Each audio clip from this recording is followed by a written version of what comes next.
Ìwúre ọdún ilé-iṣẹ́ bàbá Alado a dúpẹ́ fún Elédùmarè tọ́lọ́run tó fún wa ṣe. Gbogbo ẹ̀yin tí ẹ dá sí ọ̀rọ̀ yín ó dayọ̀ o.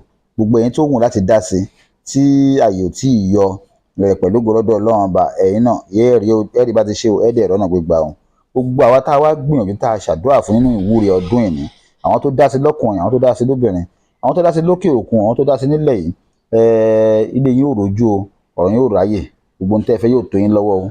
Láìpẹ́ láì jìnnà ẹ bẹ̀rẹ̀ sí ní máa dúpẹ́ pípọ̀ táwọn bàbá tó bí wa lọ́wọ́ bó ṣe ń ṣe é nì táwọn èèyàn dẹ̀ ń dúpẹ́. Àwa náà wá tí wá ṣe bẹ́ẹ̀ yóò rí bó ṣe ń rí o.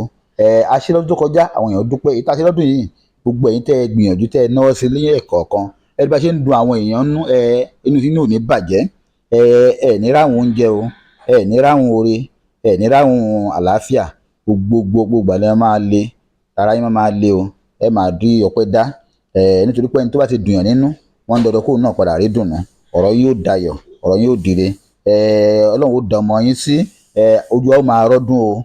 Ìwúre àwọn àgbàlagbà òun la ṣe tọdún yìí o, pẹ̀lú ògo lọ́dọ̀ Ọlọ́run àwọn tí ó láyé ní dáràn ẹ̀dẹ̀ ní jẹni tán wá o. Bẹ́ẹ̀ ló ṣe máa rí lọ́lá Elédùmarè, nítorí pé gbogbo ẹni tó wáyé kó ti dùn yàn nínú kó lọ fọkàn balẹ̀, òun náà yóò rí dùnú.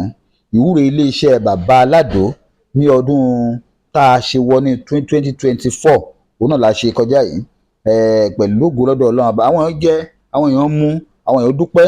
Àwọn àgbàlagbà tá a wá pè tó bá wa ṣe ètò àdúrà fún ọjọ́ 16 ní iléeṣẹ́ Alado Healing Center, wọ́n ní ká dúpẹ́ lọ́wọ́ àdúrà ó gbà o.